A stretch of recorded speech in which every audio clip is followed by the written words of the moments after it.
साथियों नमस्कार। अभी संक्रांति उत्तरायण जो देश के विभिन्न राज्यों में अलग अलग नाम से सेलिब्रेट किया जाता है। सबसे पहले आप सबको बहुत बहुत बधाइयाँ, बहुत शुभकामनाएं। महाकुंभ जो चल रहा है विश्व में एक बहुत बड़ी मिसाल साबित हो रहा है, उसके लिए भी आप सबको शुभकामनाएं। आज की कैबिनेट में बहुत महत्वपूर्ण फैसला लिया गया हमारे स्पेस सेक्टर से रिलेटेड। स्पेस में आप जानते हैं कि बहुत बड़े रिफॉर्म्स अभी किए गए हैं। माननीय प्रधानमंत्री श्री नरेंद्र मोदी जी ने किस तरह से स्पेस सेक्टर को एक वाइब्रेंट सेक्टर की तरह स्थापित किया है और नए स्टार्टअप्स इसमें आ रहे हैं। करीब अब तक 200 से ज़्यादा स्टार्टअप्स स्पेस सेक्टर में आ चुके हैं और एक नई एनर्जी के साथ, एक नई ऊर्जा के साथ, नए एंथुजियाज्म के साथ स्पेस सेक्टर में सभी लोग काम कर रहे हैं। तो आज कैबिनेट में माननीय प्रधानमंत्री जी ने 3,985 करोड़ रुपीस की कॉस्ट से थर्ड लॉन्च पैड सैंक्शन किया है, जो कि देश के लिए स्पेस इंफ्रास्ट्रक्चर में बहुत एक इम्पॉर्टेंट माइलस्टोन साबित होगा। आप फर्स्ट और सेकंड लॉन्च पैड्स को अगर देखेंगे, उससे कई ज़्यादा कैपेसिटी इसकी है। रॉकेट्स को किस तरह से प्लेस करना, दो रॉकेट्स के बीच में गैप कितना होना चाहिए, ज़्यादा थ्रस्ट जहाँ चाहिए, ज़्यादा पावर चाहिए रॉकेट को, उसके हिसाब से उसकी डिज़ाइन होनी चाहिए।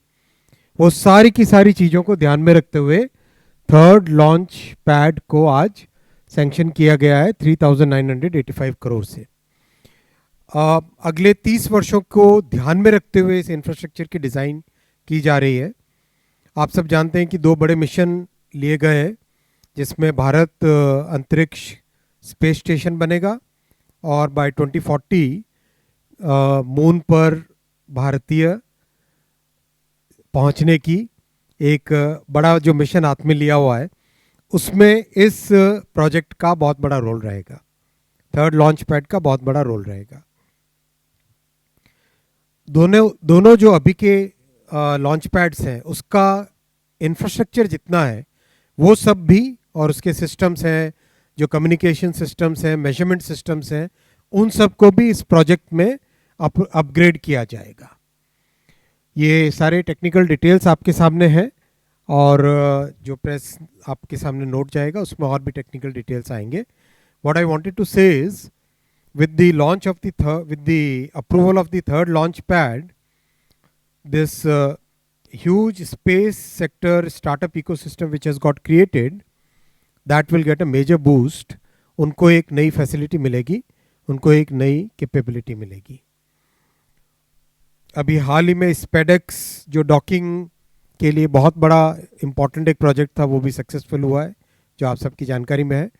अगर आप ओवरऑल पिक्चर को देखें, इस पूरे ओवरऑल पिक्चर को देखें, डिफेंस हो, स्पेस हो, साइंस एंड टेक्नोलॉजी हो, इनोवेशन हो, नई टेक्नोलॉजीज डेवलप करनी हो, उस सब में लास्ट 10 इयर्स में प्रधानमंत्री श्री नरेंद्र मोदी जी ने इतना एम्फेसिस दिया है कि आज हमारे पास टेक्नोलॉजी को डेवलप करके, यूज़ करके, अपने खुद के यूज़ के लिए प्लस एक्सपोर्ट के लिए वो कैपेबिलिटीज देश में डेवलप हो रही है।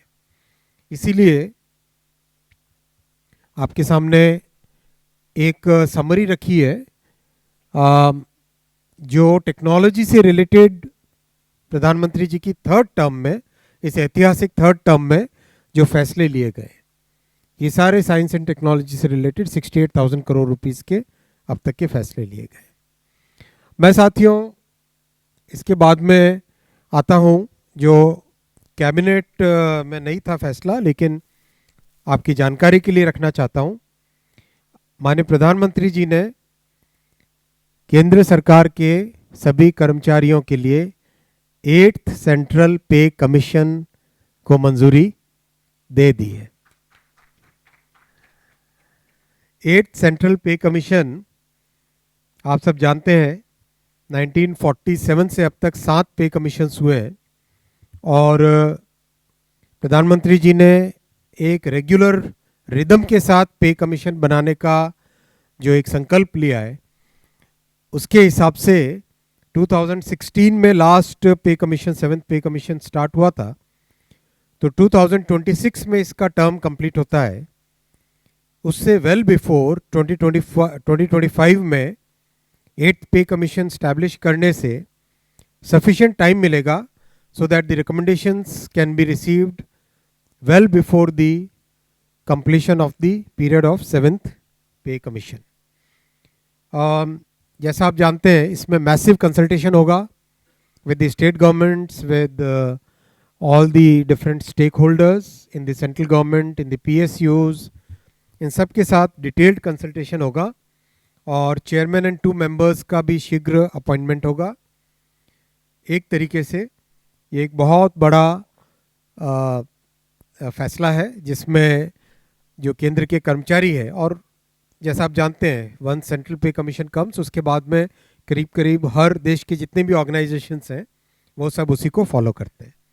सो this is a major decision I would like to share with you. Thank you very much. Once again, wishing you very happy Sankranti. Thank you, sir. Now, floor is open for the questions. Okay. Please introduce yourself and confine yourself with the cabinet decisions, please. Any discussion on ethanol? Can you introduce yourself?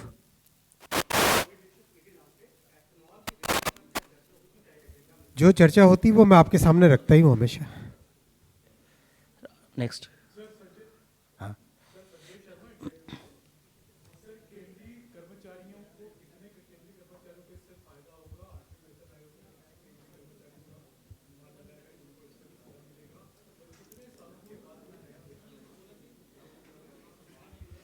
वेतन आयोग आप जानते हैं पिछला वेतन आयोग 2016 में स्थापित हुआ था, 7th पे कमीशन, जिसकी टर्म 2026 तक है।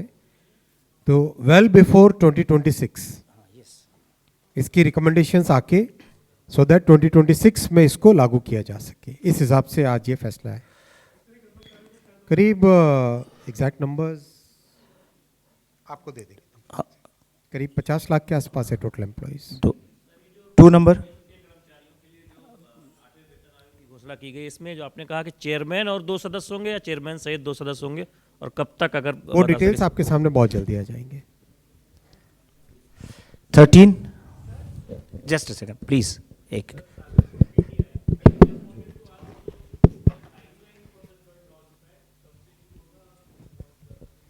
थर्ड लॉन्च पैड का 48 मंथ्स का टाइमलाइन है, 48 months. Yes, somebody wanted to ask. Sir, Okay. This is Lakshmi from PT. I just wanted to know how different this third launch pad from first and second, and what kind of missions this third launch pad will support. I'll request the Secretary Space to give more details of. Yes, mic please. Mic दीजिए। एक second आपको आ रहे हैं line पे, mobile of कर लीजिए, बुला रहे हैं। First launch pad.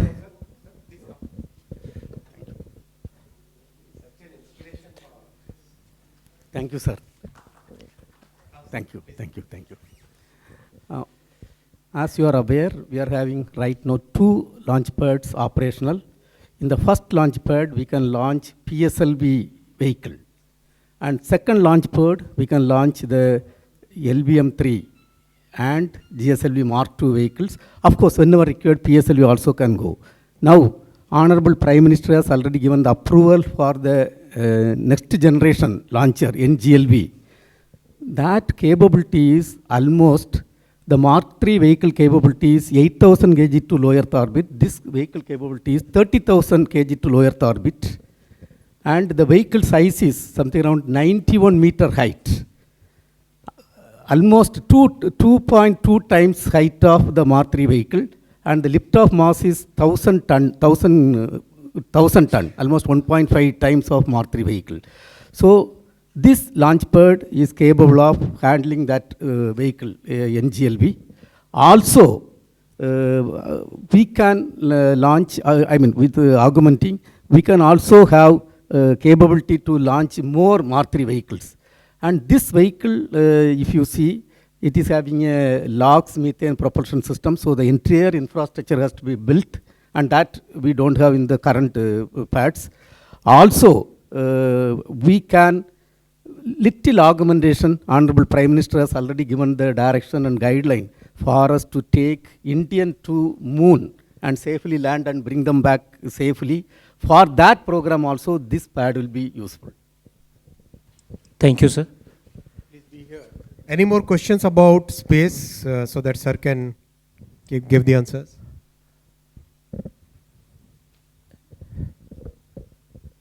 All right, great. Thank you so much. Okay, thank you.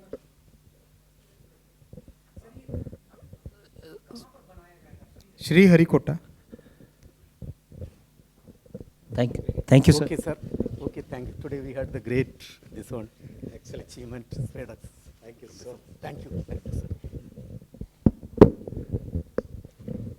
All right, friends. हाँ, परिचय दीजिए आप।